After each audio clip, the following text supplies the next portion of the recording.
चारों युग में मेरे संत पुकारें, कूक कहा हम हेल रे। हीरे मानिक मोती बरसे, ये जग चुकता ढेल रे।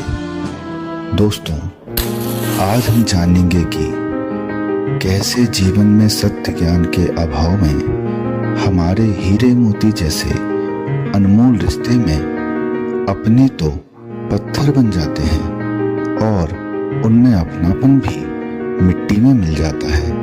ये कहानी है एक धार्मिक पांडे परिवार की। के सारे काम मुझे ही करने पड़ते, झाड़ू भी लगा, बर्तन भी ना, खाना ही बना। अभी भी मेरे मत्थे बड़े हुए हैं। तुम क्या कर रहे हो? जीजा कहीं काम करते रहोगे क्या? बच्चों को नहीं संभालना? घर के काम में भी ध्यान दिया करे थोड़ा बहुत। आराध का बर्थडे भी आ रहा है, उसकी ट्यूशन फीस भी भरनी है, स्कूल की फीस भी भरनी है और रक्षाबंधन का सामान भी लाना है। ऐसा कैसे चलेगा? क्या करेंगे फिर हम? तुम्हारे बड़े भैया तो कुछ करेंगे ही नहीं, ना तो वो रक्षाबंधन को सामान लाएंगे, ना बच्चे की फीस भरेंगे। सारा तुम्हारे माथे मल दिया है। वो तो जानबूझ के ही जोड़ गए। ये सब स्वाति दीदी का ही कराया हुआ है, उन्हें नहीं कराया ये सब कुछ। अरे भगवान, मत घबराओ, चिंता मत करो, सारा जुगाड़ हो जाएगा। माता जी से बोल दो तो भैया सारी व्यवस्था कर देंगे, भैया फीस भर देंगे। ठीक है।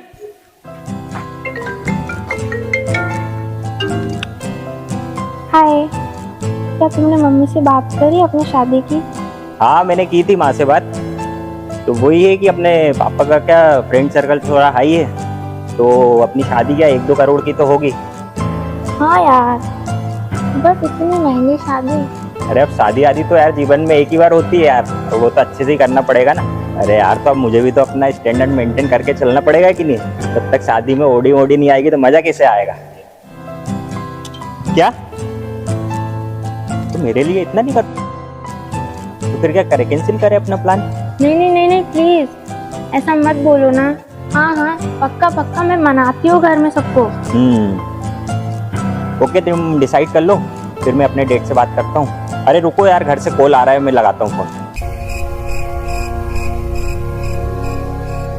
भैया तू आ गए? भैया वो 108 से बनानी है, पूजा का सामान ला दे।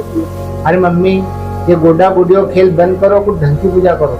मम्मी, मैं इन साधना में आपकी कोई मदद नहीं कर सकता। आप सब जानते हो यार, फिर भी हमेशा बोलते रहते हो। आप भक्ति को समझो, करना क्या है, अपने को उद्धार के बारे में सोचो। तुम बमोड़ा पीछे मत पड़ो। अरे माता राम, सावन के महीने में अभिषेक नहीं करूं तो कब करूं? देखती हूँ तू कैसे नहीं करे मेरी। अरे बिन्ना, बाग पीछे मत पड़े। अरे दीदी, अरे जीजी, प्रणाम दीदी। ठीक है। जिया जी प्रणाम। अरे ठीक है। अरे जीजी आ गई। अरे जिया जी,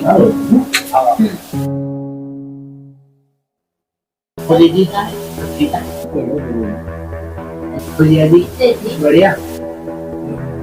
जीजी कल ही बात कर रहे थे हम तेरी, बहुत दिन हो गए जीजी आई नहीं। क्या करे मम्मी, अब तो लोगों ने फोन लगाकर बुलाना ही बंद कर दिया है। बस अब तो हम आ जाते हैं बेशर्मों की तरह, आपका और पापा का मुंह देखने के लिए।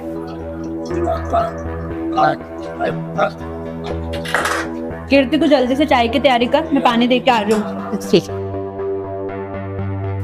क्या बताएं जीजी, जब भैया पे पता नहीं कौन सा भूत सवार होगा है। मोक्ष मोक्ष मोक्ष, जब देखो जब एक ही रट लगाए रहे। बाबा के चक्कर में न मेरी सुन रहा हूँ, न बाप की सुन रहा हूँ, न बड़ों का मान सम्मान कर रहा हूँ।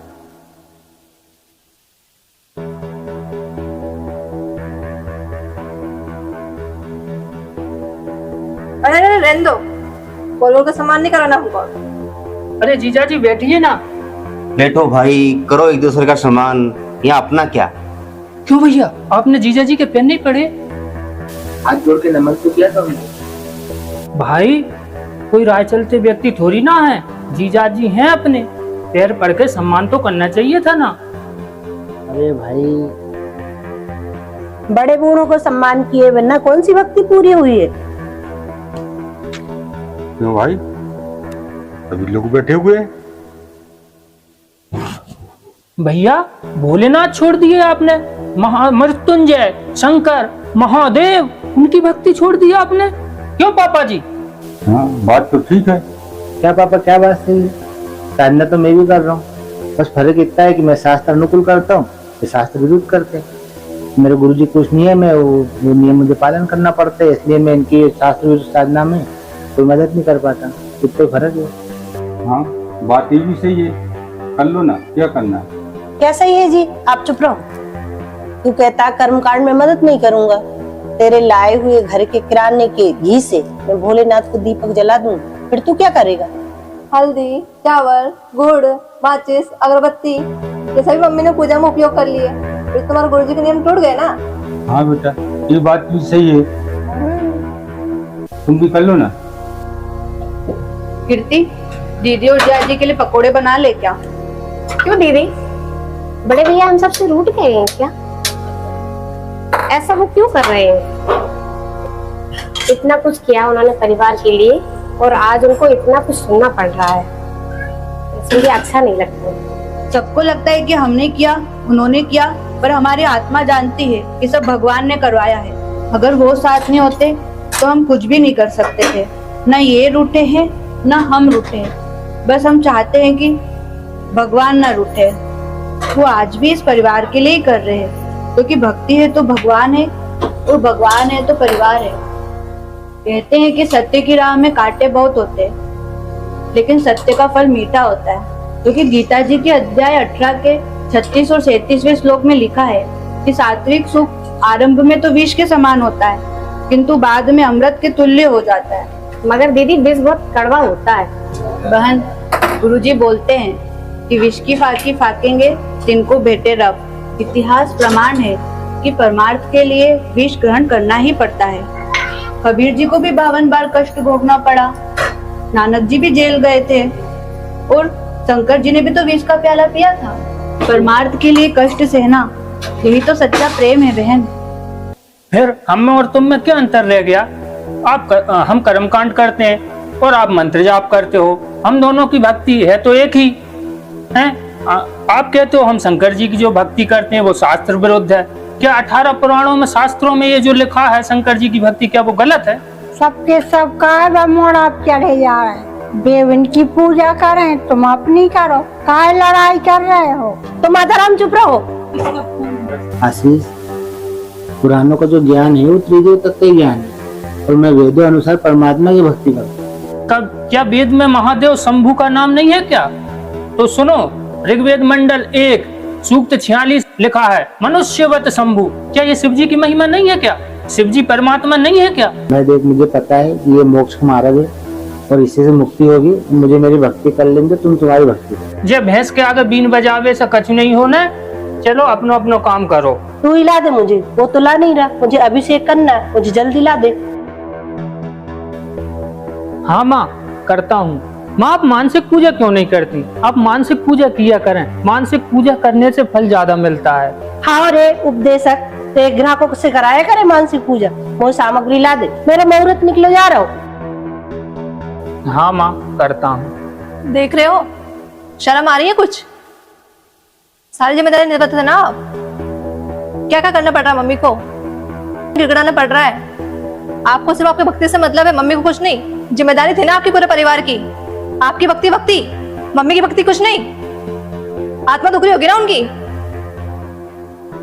ये क्या जिम्मेदारी निभाएंगे दीदी? मुझे डांसर बनाने का बोला था ना आपने। 8-10 बार बोलना पड़ रहा है मुझे इनसे, डांस क्लास ज्वाइन करवा दो।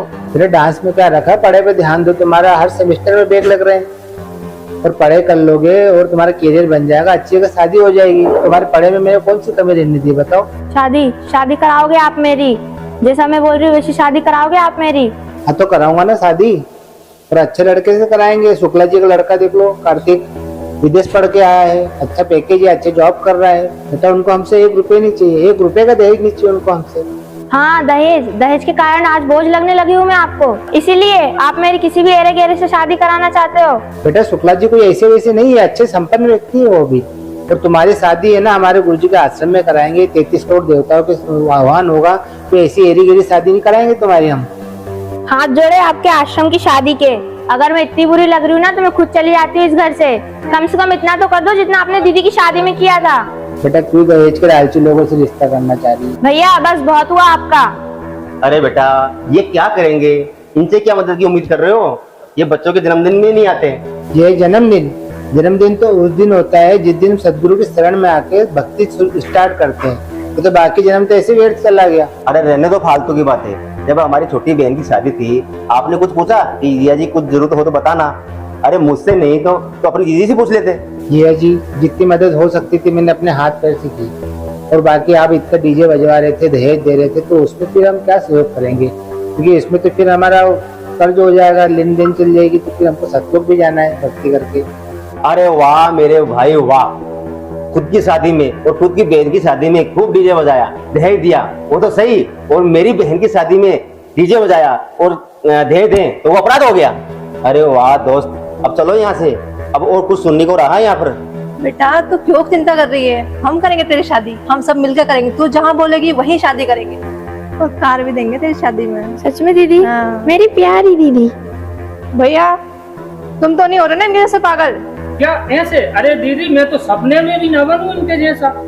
मेरा सबसे प्यारा भैया। दीदी जिया जी तो आप लोग कम मेरे समर्थन हो सब, मेरे सच्चे प्रेम से बढ़कर तुम्हारे लिए रीति रिवाज हो गए। अनूप और स्वाति के घर में हुए इस विरोध से हुई शंका के कारण वो शुक्ला जी के घर जाते हैं, और शुक्ला जी उन्हें बताते हैं कि आपका उद्देश्य उनकी उदरपूर्ति करना है, ना कि उनके कर्मकांड में सहयोग देना।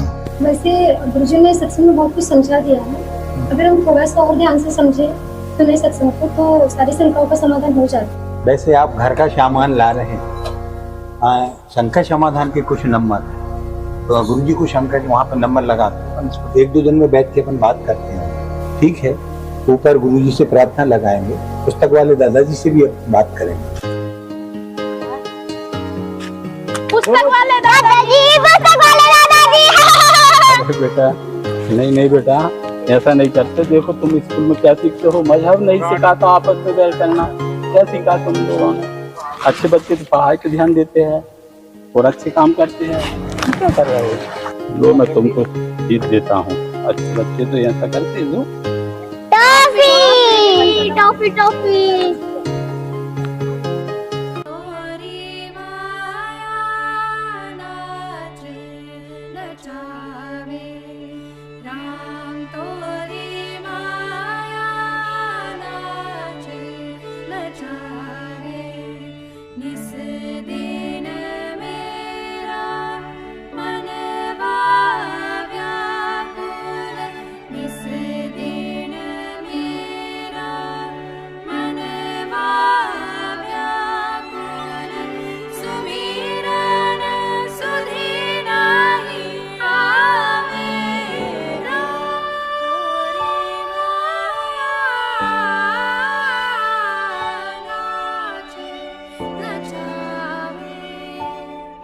तो हुई क्या बेच रहे हो? किताबें बाबी, काय की किताबें है ये? धार्मिक 4 वेद 6 7 18 पुराण का ज्ञान है इसमें। ये क्या लगा के रखा है? अरे ब्रह्मा विष्णु महेश के माता पिता कौन है? जी माँ दुर्गा के पति कौन है? प्रश्न इसमें है सर। दादे सारी और देखो कितनी पुस्तक पूरी निकालो, पूरी ले लो, जितनी पुस्तक सभी लो, निकालो पूरी, निकालो जल्दी। 20 रुपए की एक है बाबू।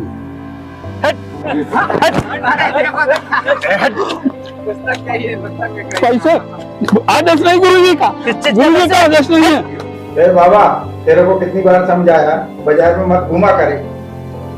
देखो बाबू जी, मुझे भजन करना यहाँ बैठ के कर लूंगा, मगर आपको कुछ न्याय करो। रामचरितमानस में स्पष्ट है, अस भ्रष्टाचारा भाषण सारा, धर्म सुनाई नहीं कहना, जे बहु विप्रा से देश निकाते, जो कह वेद पुराण कहने वालों को प्रार्थना की जाती है, आपको न्याय करो। ये लोग अनजान है, ये नहीं जान रहा है। हाई कोर्ट से प्रमाणित ये ज्ञान गंगा पुस्तक आप कभी पढ़ कर देखो, ये इसमें पूरा प्रमाणित ज्ञान है। ज्यादा बाबा ज्यादा उपदेश मत दो, तो अभी हाल हवालात में बंद कर दूंगा। परमात्मा की लिए गर्दन भी कटा देगा। ए बाबा तू यहीं बैठा अभी तक, चल यहाँ से उठ। ले जाऊंगा बाबा जी, पर ज्ञान गंगा जरूर पढ़ना। पांडे जी नमस्कार। आपके पड़ोस में रहता हूँ, राम मोहन शुक्ला। शुक्ला जी? अच्छा। जी जी। बैठिए बैठिए। क्या पांडे जी दिन भर पेपर पढ़ते रहते हैं, कुछ भक्ति भाव की चर्चा भी कर लिया करो। पानी मानी लाओ। तो दीदी।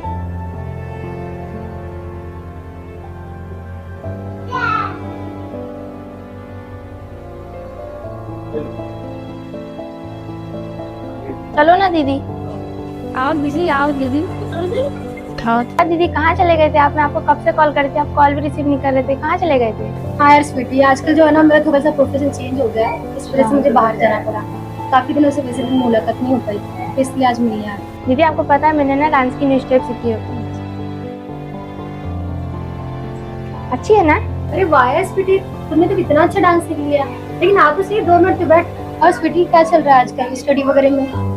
आपको तो पता है दीदी मुझे स्टडी अच्छी नहीं लगती, मुझे तो सिर्फ डांस में अपना करियर बनाना है। देख स्वीटी, वो सब तो ठीक है, लेकिन हमें स्टडी पे भी फोकस करना चाहिए। अब तुझे तो पता है कि मैंने कितने सारे नेशनल इंटरनेशनल परफॉर्मेंस किए, लेकिन बहुत ज्यादा कंपटीशन है बहन वहाँ पर। मुझे नहीं लगता कि हमारी कोई दाल दे सकती है। अगर हम हमारे हॉली स्क्रिप्चर्स के अकॉर्डिंग स्पिरिचुअलिटी को फॉलो करते हैं तो भगवान भी हमारा साथ देते हैं।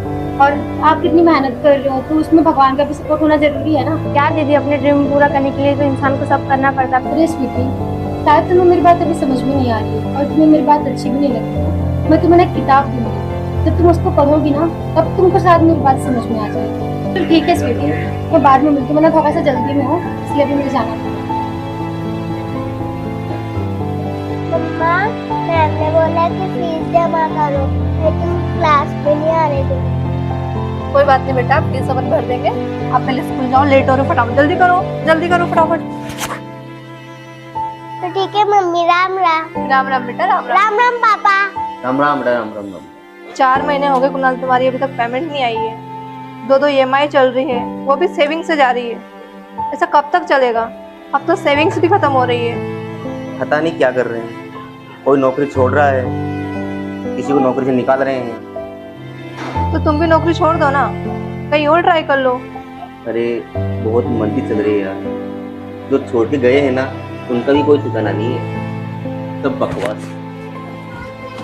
क्यों कुबेर, तेरी फीस नहीं भराई? हाँ, उसकी तो 6 महीने से नहीं भराई। तुम चुप रहो, मैं तो सर से शिकायत कर दूंगी।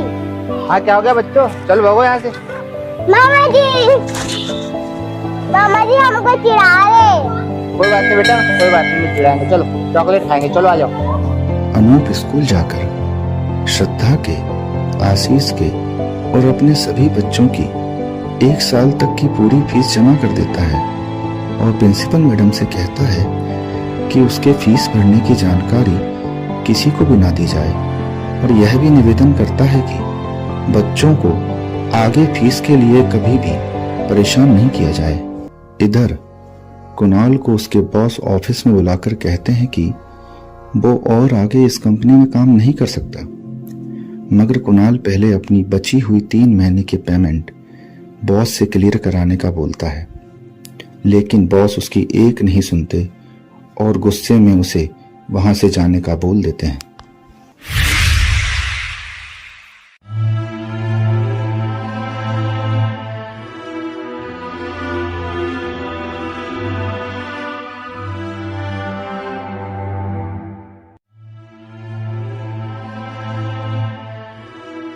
कुणाल,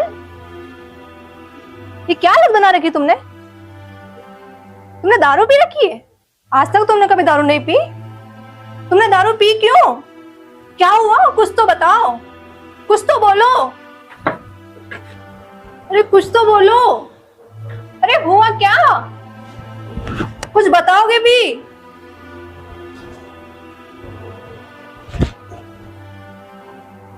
क्या हो गया कुणाल? कुछ तो बताओ, कुछ तो बताओ, क्या हो गया? गई वो तो जानी थी। क्या क्या गई? नौकरी, जॉब, और क्या। नौकरी? नौकरी क्यों चली गई? साला हम जैसे इंजीनियर की कुत्ते जैसी हालत हो गई। बॉस देखेगा तो बाव, ऐसा देखेगा तो बाव, एम्प्लॉय देखेगा तो बाव। अरे हमारा क्या, हम कुत्ते से दिखे पंग पंग करते रहे। कुत्ते? कौन से? गली वाले कुत्ते, जिसका ना तो घर होता है ना कोई ठिकाना। अब कुणाल दूसरी नौकरी ना मिलने की टेंशन में रोज ही दारू पी के घर आने लगता है और यह देखकर श्रद्धा बहुत ही टेंशन में आ जाती है।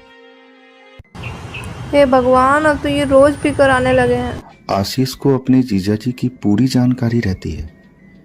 आशीष इसी संबंध में एक पहुंचे हुए महात्मा बाबा के पास जाकर उनको अपने बहन के दुखों के बारे में बताता है। फिर बाबा जी श्रद्धा को फोन पर पूजा की विधि समझाते हैं और फिर श्रद्धा उसी दिन से बाबा जी की पूजा सेवा करने लगती है और कुछ देर बाद देखती है कि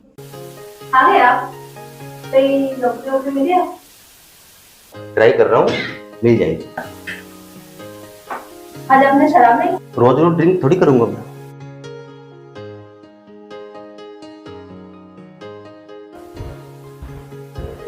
अरे बेटा तबीयत उठ गया तू? हाँ। अब कैसे थे तबीयत? पहले से ठीक है। फिर तबीयत ठीक हो गई? हाँ। जय हो बाबा की। बाबा जी बहुत कृपा है आपकी। बाबा जी हमसे इस हफ्ते 200 लोग और जुड़ गए। बालक, इतना पैसा कमा दूंगा कि एलियन मस्क को भी मसल के रख दूंगा। बस तू बेटा देखता जा बाबा की ताकत। तू बस लिस्ट बना कितने भक्तों से सेवा लेनी बाकी है अपने को, बाकी तो सब बाबा देख लेगा। बाबा जी ये लिस्ट बाकी है, ये लोग बचे हुए बस। शिष्य फोन लगा। लाओ बालक, मुझे दो। प्रणाम गुरुजी। हाँ बालिके, कैसी हो? जी गुरुजी, आपकी दया है गुरुजी, बहुत दया है आपकी। अच्छा बेटा, 3 टाइम का प्रसाद ले रही हो कि नहीं? जी। 1 लाख रुपए की पूजा राशि लग रही है। 1 लाख? गुरुजी मैं तो 1 लाख का 10 लाख देने के लिए तैयार हूँ, बस आप आपकी दया बनाए रखिए गुरुजी। बाबा मिले हैं और उनकी कृपा से अभी सब कुछ ठीक चल रहा है, पर मम्मी दिक्कत ये है के लिए कुछ पूजा राशि भी लगती है, पूजा सेवा, तो वो करना पड़ेगा। पूजा सेवा? कैसी पूजा सेवा? उसके लिए 1 लाख रुपए की जरूरत है मम्मी। अगर पैसे नहीं दिए, 1 लाख रुपए नहीं दिए तो वो उनकी कृपा होना बंद हो जाएगी, तो फिर वापस सब कुछ बिगड़ सकता है। ठीक है बेटा, तेरा बड़ा भैया ही कुछ कर सकता है, मैं बात करती हूँ। हाँ मम्मी, आप बात करो ना उनसे। बेटा, बड़ी जीजी आई है, उनके ऊपर एक बाबा जी की कृपा हुई है, जिससे तेरे जीजा जी ने दारू भी छोड़ दी, लड़का भी ठीक हो गया है। कुछ सेवा राशि लग रही है उनकी पूजा के लिए, तू मदद कर दे। कितनी सेवा राशि लगी मम्मी? 1 लाख रुपए लग रही बेटा। 1 लाख रुपए? हाँ बेटा, 1 लाख रुपए लग रही। मम्मी, कायम पाखंडियों के चक्कर में पड़ रहे हो। परमात्मा आए हैं तो उनकी भक्ति करो। सदगुरु जी आए हुए हैं यहाँ पे। सदगुरु दाता है कलमाई, प्राण उदारे उतरे साई। परमात्मा खुद आया हमारे उद्धार के लिए, और कहाँ आप इन पाखंडियों के चक्कर में पड़े हो और साधु को पैसे मांगते हैं क्या? साधु भूखा भाव का, धन का भूखा नहीं। धन का भूखा जो फिरे वो तो साधु नहीं, मतलब वो साधु नहीं है जो धन का भूखा फिर रहा है। तो हमारे गुरुजी क्या आपके शराब छुड़ाने के 1 लाख रुपए ले रहे हैं। हमारे गुरुजी तो कितने लोगों की फ्री में शराब छुड़ा चुके। देखो बहन, सदगुरु संत रामपाल जी महाराज जी के शरण में आ जाओ, अभी भी समय है। बस करो भैया, तुम्हारे भाषण बस करो, मैं तंग आ चुकी हूँ तुम्हारे भाषणों से। मुझे तुमसे यही उम्मीद थी। मम्मी क्यों आई आपके इनके पास में उठ करके? ये कुछ नहीं कर सकते। चलो भैया, तो तेरे जीजा जी ठीक हो गए, दारू छोड़ दी, जब लड़का भी ठीक होगा। वाह मम्मी, ये तो बहुत अच्छी बात है। अपन तो कब से इसी चीज के पीछे लगे थे कि ये ठीक हो जाए। तो ठीक है ना दीदी, कीजिए, बिल्कुल कीजिए सेवा। भैया, उसके लिए 1 लाख रुपए की जरूरत पड़ रही है। 1 लाख? हाँ। 1 लाख? अच्छा, तो भैया देना 1 लाख रुपए। करता हूँ मैं कोशिश। देखो जी, मैं बिल्कुल भी नहीं दूंगी। मैंने अपने बच्चों के लिए सेविंग करके रखे हुए हैं पैसे। दीदी को भी जहाँ से व्यवस्था करनी होगी वो कर लेंगे। पूरे घर का ठेका क्या हम ही ने लेके रखा है क्या? अब क्या करूं, बड़ी दीदी तो आ गई है, कैसे भी करके उनकी मदद तो करना पड़ेगा ना, मजबूरी है। ठीक है, एक ही शर्त पर दूंगी।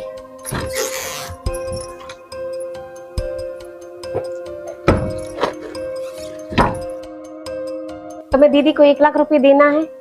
ये दीदी के झुमके और हार मैं रख लूंगी, फिर तुम्हें जो करना है वो कर लेना। कुछ ही दिनों बाद रक्षाबंधन का त्योहार आ जाता है। क्यों नहीं बन पाएगा तू राखी? इतने शगुन के दिन अब शगुन करेगा? क्या मम्मी भक्ति करने वाले के लिए सगुन और क्या अपसगुन? ये दुनिया मूर्ख है, हम सब मूर्ख हैं। यही दिन देखना था, तुम सिखाओगे हमें ये सब रीति रिवाज जिसमें तुम पले बढ़े। ये सब झूठ हो गया और तुम सही हो गए। ये पीढ़ियों से चला आ रहा रक्षाबंधन ये गलत हो गया। सबसे बड़ा बंधन प्रेम का होता है, रीति रिवाज का नहीं होता। ये भी तो प्रेम बंधन है। देखो मम्मी, मेरे गुरुजी के नियम है, मैं नियम नहीं तोड़ सकता, नहीं बंधवा सकता मेरा। मम्मी जी इतना बोल रहे हैं तो बनवा लो। नियम तोड़ दो, गुरुजी से दूर हो जाओ क्या? नहीं मम्मी जी, हम गुरुजी से दूर नहीं हो सकते। तुम दोनों के कारण ही घर के त्योहार खराब हुए। तुम दोनों अपशगुन हो। तुम दोनों माँ बोलना बंद कर दो। मर गई मैं आज से तुम्हारे लिए।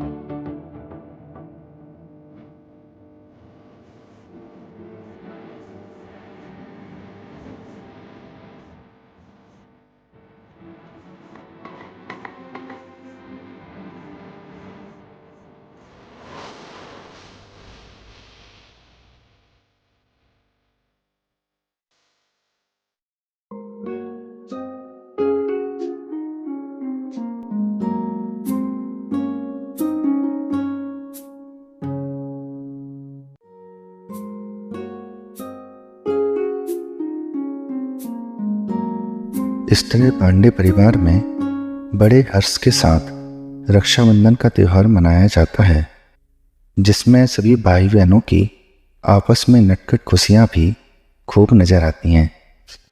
और जीजी सुना, सब ठीक तो है? लल्ला जी की नौकरी लगी कि नहीं? घर की स्थिति सुधरी कि नहीं? कहाँ मम्मी, कहाँ स्थिति वैसी की वैसी है। उनकी जॉब नहीं लगी, बच्चों की फीस जमा नहीं हुई। अब समझ में नहीं आ रहा करूँ तो करूँ क्या। मम्मी, मेरे जो गहने रखे ना आपके पास में, वो दे दो आप मुझे। गहने? गहने क्यों?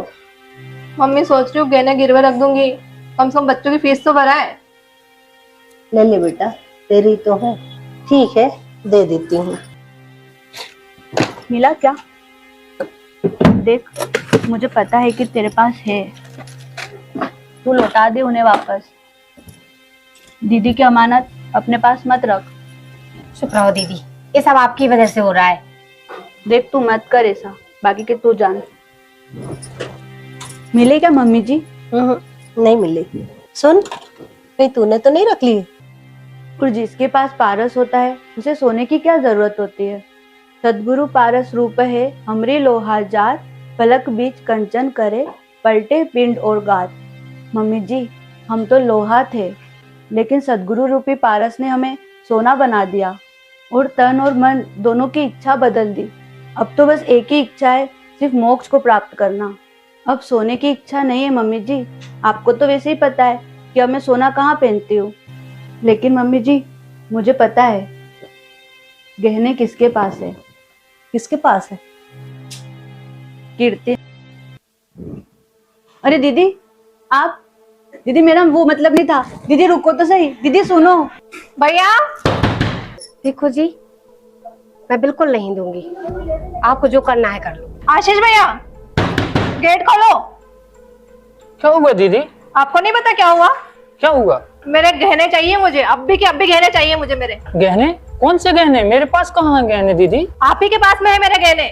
मुझे मेरे गहने दो, मेरा बहुत भयंकर दिमाग खराब हो रहा है। गहने चाहिए थे आपको? दे तो दिए थे आपको। कब दिए तुमने मुझे गहने? कब दिए? दिए तो थे 1 लाख रुपए, हो गए गहने वही तो हैं। मतलब तुमने 1 लाख के बदले मेरे गहने रख लिए? हाँ, वही बेच के तो दिए थे आपको 1 लाख रुपए मैंने। क्या शर्म आ रही कुछ बोलने में? दीदी आपका भला किया है, ठीक हो गए ना जीजा जी। जाओ फिर, सुखी रहो आप तो। अरे रितु दीदी। अरे दीदी, हाय रितु दीदी, कैसे हो आप? कॉलेज से आ रही थी ना तो। स्वीटी, विराट तो है, लेकिन है किसके साथ? अरे वही तो मैं सोच रही हूँ। स्वीटी, तुम तो विराट से शादी करने वाली थी ना। देख स्वीटी, आजकल के बॉयज ऐसे ही होते हैं यार, 2-2 3-3 लड़कियां घुमाते रहते हैं। मैंने तुझे समझाया था ना कि तू अपनी स्टडी पे फोकस किया कर और सत्संग वगैरह भी सुन लिया कर। इस कमीने को तो बताती हूँ मैं, मुझे धोखा देगा। हेलो, कहाँ हो तुम? मैंने अभी देखा तुम्हें, किसके साथ घूम रहे थे? ईशा थी ना वो? कितने दिन से चल रहा है तुम्हारा ये चक्कर? तभी मैं सोचूं रात के 2-2 घंटे तुम्हारा फोन कहाँ बिजी रहता था। प्यार व्यार बाहर में गया प्यार, भूल जाओ।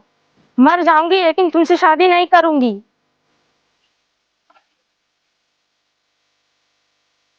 बेटी ये सब ऐसे ही होते हैं यार, इसके लिए क्यों रो रही है तू? मैंने किससे बोला था विराट उसे धोखा दे रहा है, सुनती नहीं मेरी बात। भगवान के सिवाय संसार में हमारा कोई नहीं है यार, तब भगवान से ज्यादा प्रेम हमें कोई नहीं कर सकता। सच में स्वीटी। चुप हो जा, सो जाके।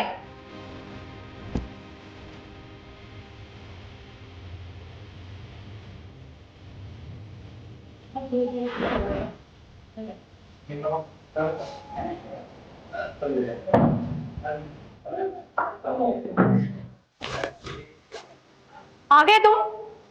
आज तुम फिर से दारू पी के आ गए? 6 महीने से नौकरी नहीं की है, 6 महीने से बच्चे की फीस जमाने हुई है और तुम्हें दारू पीने की जरूरत पड़ रही है। तुम्हारे पास तो पैसे नहीं थे ना दारू पीने के, फिर आज कहाँ से आए पैसे? हाँ ठीक है, चुप रह।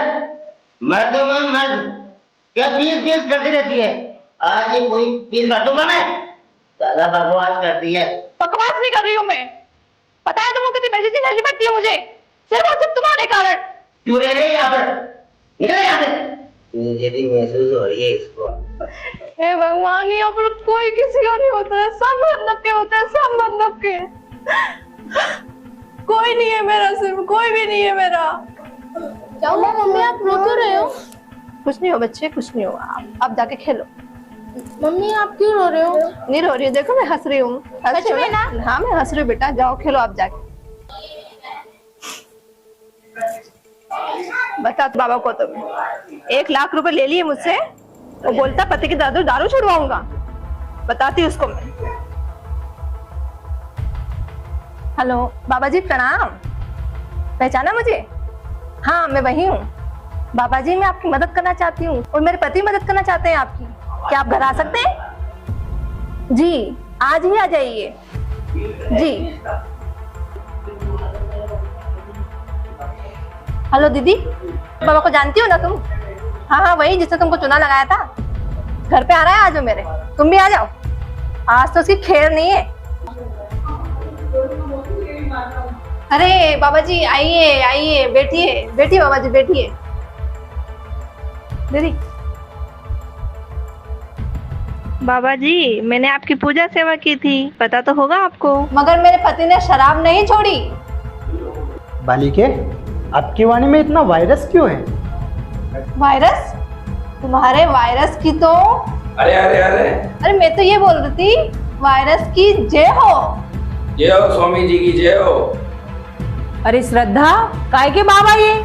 अरे इनसे तो 50,000 के 1 लाख वसूल करूंगी मेरे में। इनकी तो चटनी बनाऊंगी पाखंडियों की, कितनों को लूट को खाया है। देवा, यहाँ के टावर इतने खराब क्यों है भाई? बाबा जी यहाँ तो मुझे भी लगता है कि नेटवर्क जाम हो जाएंगे, अपन में यहाँ से चलना चाहिए बाबा जी। इनके तो टावर ही तोड़ूंगी मैं।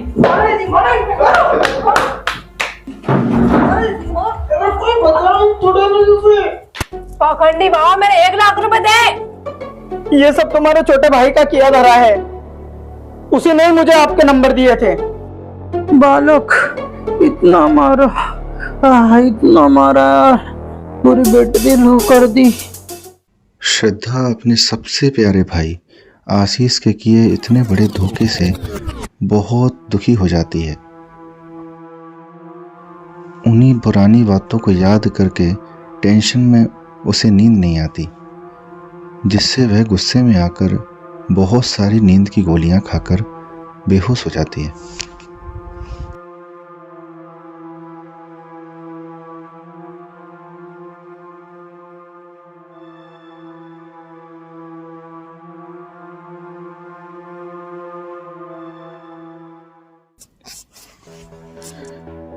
इधर कुणाल जब अपनी कार बेचने जाता है तब वहां से गुजर रहा अनूप रास्ते में अपने जीजाजी को देखकर रुक जाता है और अनूप जीजाजी से मिलने जब कार से उतरने लगता है तो उतने में जीजाजी किसी व्यक्ति को अपनी कार की चाबी देकर निकल जाते हैं।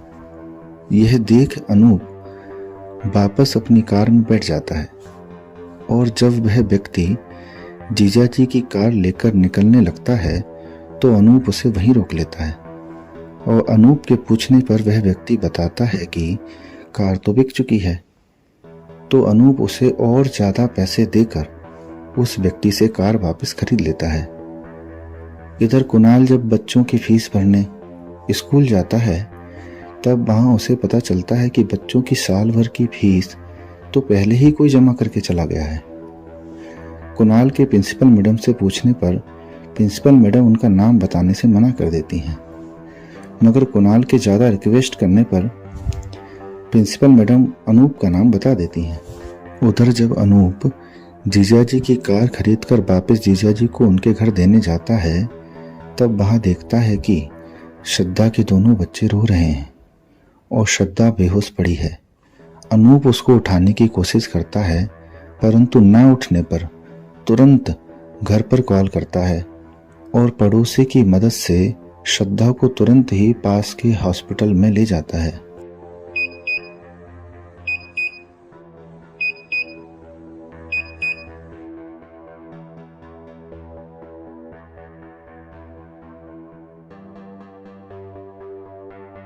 पापा मैं जैसे वहाँ गया मैंने देखा कि वो बच्चे रो रहे वहाँ पे, वो लेटी हुई है।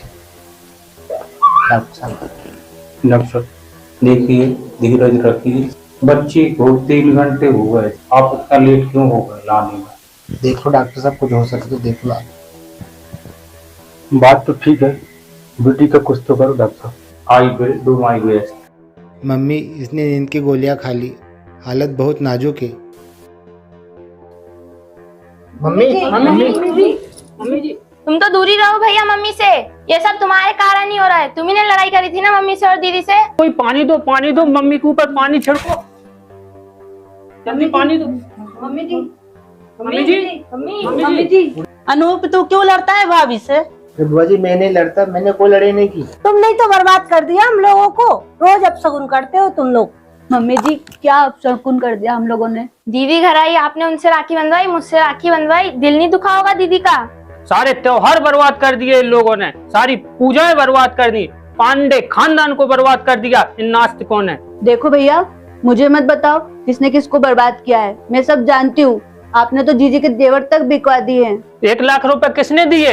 इतने दिन से इस घर की मदद कौन कर रहा है? आशीष भैया ही तो मदद करते हैं, आप लोग क्या मदद करते हो? ऐसी कौन सी व्यक्ति है जो परिवार को अभाव में डाल दे? अरे मम्मी किस चीज का अभाव, क्या कमी रहने दी मैंने इस परिवार को? बस तुम्हारी कुरीतियों में मदद नहीं करता। आप कुरीतियों में मदद नहीं करता तो इसका मतलब ये नहीं कि मैं प्यार नहीं करता। क्या हुआ? कहाँ है श्रद्धा? अरे उसको हुआ क्या है? तुम लोग बताते क्यों नहीं हो? सच सच बताओ मेरे को। जिया जी श्रद्धा बहुत टेंशन में थी, डॉक्टर साहब बोल रहे हैं कि उसकी जान खतरे में है। क्या? ऐसी क्या कमी थी उसको? ऐसी क्या टेंशन थी उसको? जिया जी हौसला रखो, शांत हो जाए, भगवान पे भरोसा रखो, भगवान हमारे साथ। ए भगवान, मेरी श्रद्धा तूने क्या कर लिया ये? एक दिन तो देखने थे, कहाँ भगवान साथ है? भगवान के लिए 1 रुपए तो निकलता नहीं तुमसे। अरे मम्मी क्या कमी रख दी? रीति रिवाजों से पेट भर जाता है क्या? खाने से पेट नहीं भरता? खाने से ही पेट भरता है, बच्चों की फीस भरने से ही घर चलता है। पता है मुझे, मेरे बच्चों की फीस भरी, इस परिवार के बच्चों की फीस भरते हैं, कोई कमी नहीं रखी उन्होंने। क्या करते हैं ये? भोलेनाथ की भक्ति छोड़ दी इन्होंने, भोलेनाथ का श्राप है ये, जो आज त्योहार के दिन ये दिन देखना पड़ रहा है। कहाँ भगवान छोड़ दिया? तुम्हारा कोई भगवान है जो मेरी बहन को बचा सके? आज जीवन मृत्यु से लड़ रही है वो।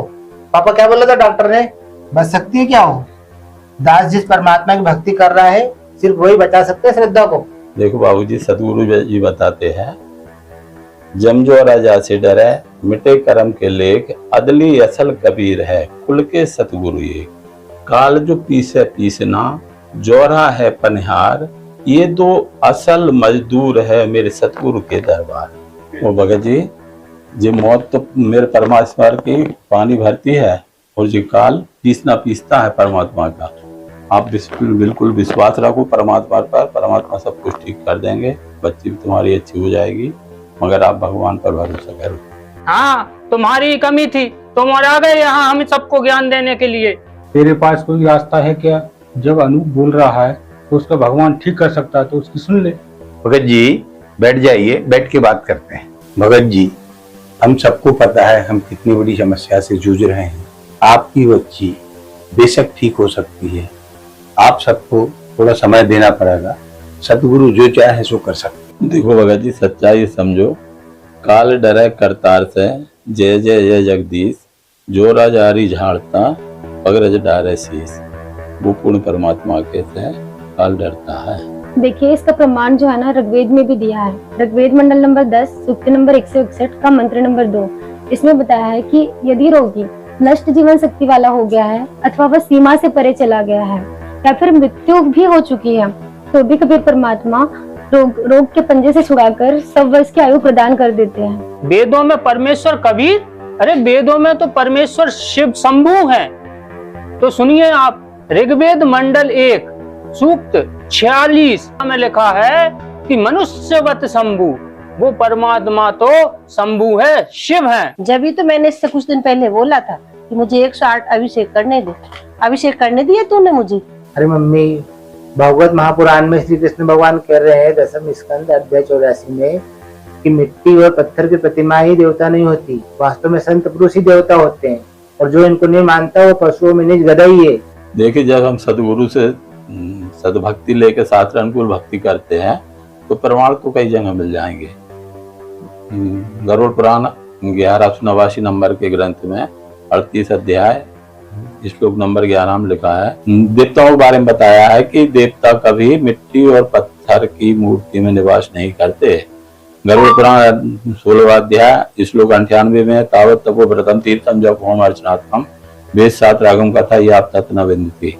तप, व्रत, तीर्थ, जप, होम और पूजा आदि सत्कर्मों का अनुष्ठान और वेद शास्त्रों की कथा जब भी तक है जब तक जीव को तत्व का ज्ञान नहीं है, मतलब अज्ञान। गीता अध्याय 9 श्लोक 23 में बताया है कि हे अर्जुन, यद्यपि श्रद्धा से जो सकाम भक्ता ने देवताओं पूजते वे भी मुझको ही पूजते, किंतु उनका वह पूजन अवधि पूर्वक अर्थात अज्ञान पूर्वक है। अच्छा, एक बात बताइए, क्या किसी ब्राह्मण को वेद के विरुद्ध आचरण करना चाहिए? बिल्कुल नहीं, और ना हम ब्राह्मण कभी वेद के विरुद्ध आचरण करते हैं। बिल्कुल सही, इसका प्रमाण भी आता है। देवी भागवत पुराण 7वां स्कंद और अध्याय 39 में लिखा है कि वैदिक पुरुष को वेदों के विरुद्ध आचरण नहीं करना चाहिए, क्योंकि यही शाश्वत धर्म है। और एक बात पूछना चाहते हैं आपसे, तो भगवान कभी भ्रमित कर सकते हैं? नहीं, भगवान तो भ्रमित नहीं कर सकते। तो इसी में देवी भागवत पुराण 7वें स्कंद और अध्याय 39 में लिखा है कि शिव जी ने मोह में डालने के लिए 4 शास्त्र बनाए, वाम, कपाल, कौलक और भैरव, जिसमें वेद विरुद्ध साधना है। तो फिर शंकर जी तो भ्रमित कर रहे हैं ना। अतः देखो, ये सिद्ध हो गया कि भगवान महादेव जी तो जो आप स्वयंभू कह रहे थे वो तो भ्रमित कर रहा है। तो जिस स्वयंभू कोई और है, जिसका प्रमाण आप यजुर्वेद अध्याय 40 मंत्र 8 में देख सकते हो। सपर्यागाच्य शुक्रम अकायम वर्णम विष्णावीरम शुद्धम पाप विद्वम कबीर मनीषी परिभू स्वयंभू। वेदों वाला शंभू कबीर परमेश्वर है। इसीलिए तो भगत जी, वह कबीर परमात्मा आपकी बच्ची को मौत के पंजे से निकाल सकता है। वह सर्व रक्षक, सबका रक्षक है। तुम्हें राखी बन गई, तू रक्षा कर पा रहा है क्या? मैं भी बनवा लेता, मैं रक्षा कर पाता क्या? वो डॉक्टर रक्षा कर सकता है बहन की? भाई, रक्षा तो परमात्मा ही कर सकते हैं, और भक्ति परमात्मा करेंगे तो वही बचाएंगे। हमारे हाथ में तो कुछ है नहीं। इसलिए मम्मी जी, हमारी की गई भक्ति से घर बर्बाद नहीं हो रहा था। हमारे घर में जो गलत साधनाएं हो रही थी उससे घर बर्बाद हो रहा था। मैं कब से आपको यही बात समझा रही थी। भाभी, इनका मुझे सब सही लग रहा है। मुझे भी सब सही लग रहा है, कुछ गलत तो लग नहीं रहा है, बस मेरी श्रद्धा बच जाए। तो नाम दीक्षा का संकल्प लो और श्रद्धा को ठीक कर लो। नाम? ये नाम क्या होता है? मुझे नहीं लेना नाम। अच्छा सुन, अगर तेरी बहन अभी ठीक हो जाए तो भी तो नाम दीक्षा नहीं लेगी क्या? यदि संकल्प से दीदी ठीक होती हैं तो ठीक है, हम संकल्प ले लेते हैं। क्यों मम्मी? बंदी छोड़ सदगुरु रामपाल जी भगवान की जय हो। इस तरह पांडे परिवार का जगत गुरु तत्वदर्शी संत रामपाल जी महाराज जी के शरण में आने के संकल्प करते ही अचानक कुछ ही देर में श्रद्धा को होश आ जाता है और अनूप श्रद्धा को तुरंत ही हॉस्पिटल से डिस्चार्ज करवाकर परिवार सहित श्रद्धा को सीधे संत रामपाल जी महाराज जी के नामदान केंद्र पर ले जाता है। स्वीटी, स्वीटी, अब तो दीदी ठीक है ना? ठीक है, मगर अरे तो क्या हुआ, भैया है वो तेरे, बड़े हैं अपने से, जो बोलेंगे तेरे अच्छे के लिए ही बोलेंगे। मेरी बात सुन और जाओ तू उनके पास। पंडित जी देख लिया आपने, अब आपने सिर्फ संकल्प मात्र लिया था, जिससे इतने बड़े परिणाम हुआ है। अब बताइए आप कौन है असली रक्षक? रक्षक के रूप में परमात्मा पूर्ण परमेश्वर कबीर परमेश्वर ही है, और उन्हीं के अवतार संत रामपाल जी महाराज जो आए हैं, इनकी शरण में आने से सारे कष्ट दूर होते हैं और सारी बाधाएं दूर होती है, मन सुखी हो जाता है। सत्य कह रहे हैं दादाजी, आपने मुझे बहुत समझाया, लेकिन मैं आपसे बात पे बात करता है, इसलिए मैं बहुत क्षमा प्रार्थी हूँ आपसे। तो भैया आपको मैंने इतना बड़ा भला किया, अरे अरे भाई मेरे साथ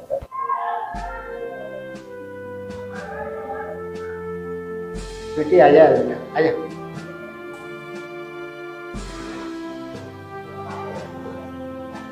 अब मेरा परिवार राम कुल बन गया भाई। बंदी छोड़, सतगुरु रामपाल जी महाराज की जय हो। ये कब करो तेरी शादी? सर्व शुक्ला परिवार में।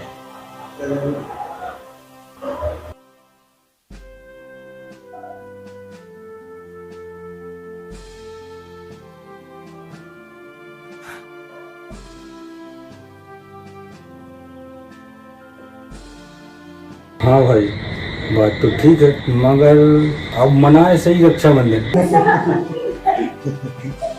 और कुछ समय बाद कुणाल की भी नई नौकरी लग जाती है और उनका परिवार भी खुशियों से भर जाता है। इसलिए कबीर साहब कहते हैं, कबीर कुल खोए कुल होते हैं, कुल राखे कुल जाए, राम निकुल कुल भेंटियो, जामे सब कुल रहा समाए। जगत गुरु तत्वदर्शी संत रामपाल जी महाराज जी की शरण में आने से पांडे जी का पूरा कुल राम कुल बनकर जगत के सच्चे रक्षक कबीर परमात्मा के सच्चे अविनाशी प्रेम बंधन से जुड़ जाता है और पूरा कुल एक हो जाता है।